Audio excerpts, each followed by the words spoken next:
One of the best-known and well-respected doctors in America today is Dr. Mehmet Oz. Oz is a professor of cardiac surgery at Columbia University and a founder of the complementary medicine program at New York's Presbyterian Hospital.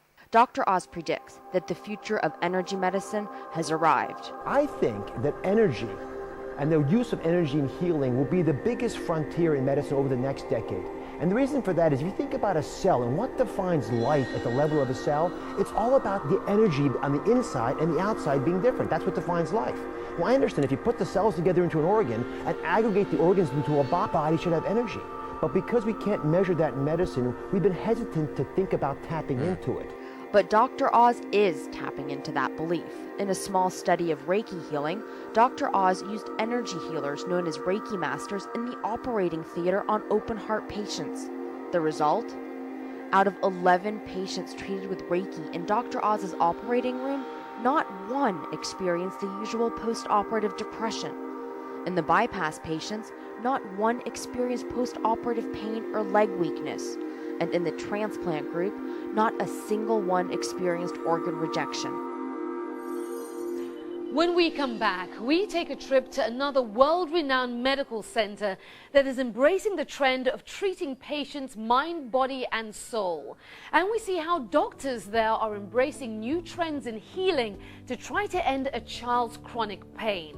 And we delve into the science to try to find concrete answers to the question, is energy healing a provable practice or a trick of the willing mind?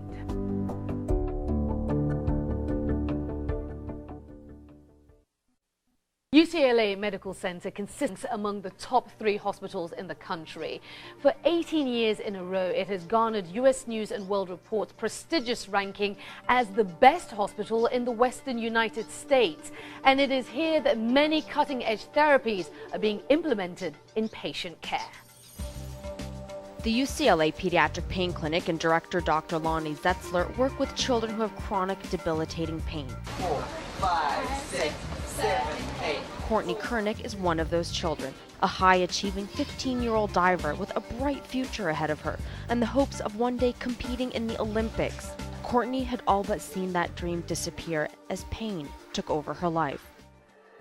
What started as a simple stomachache became months of debilitating abdominal pain and migraine headaches. The pain was so severe for Courtney that she had become unable to dive at a competitive level and was oftentimes too sick to even attend school.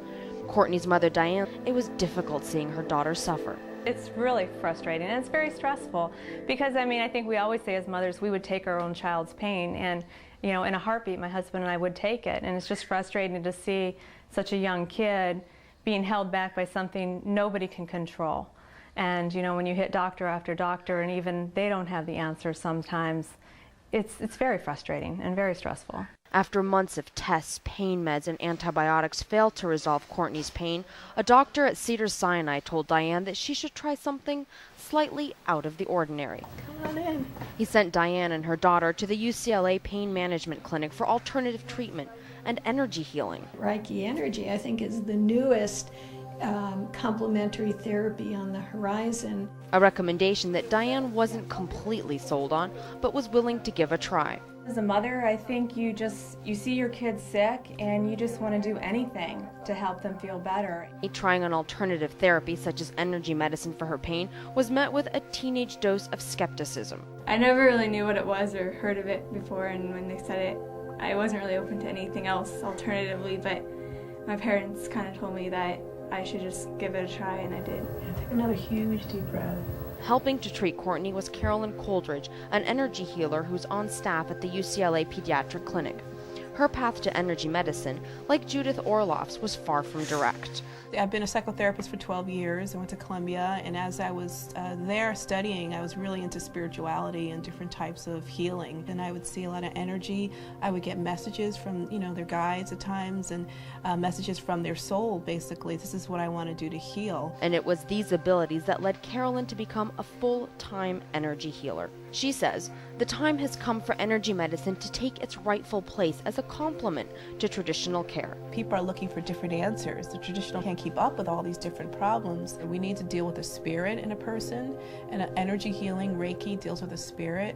We need to deal with the physical, the doctors deal with that, and the emotional body. And energy healing also deals with the emotional body because we're natural energy beings. When we first met Carolyn, she had only been working with Courtney for a short time, but already both Courtney and her mom were seeing a change. I've went from seeing my kid double over in pain and watching the pain medicine that I'm giving her to she's cutting down on the medication she's taking. Yeah, I've seen a difference in it. Like, I went in with an open mind and just said, I'll give it a try. And when Carolyn did to me, I felt heat, like good energy coming through, and I felt really relaxed when I was done with the treatment.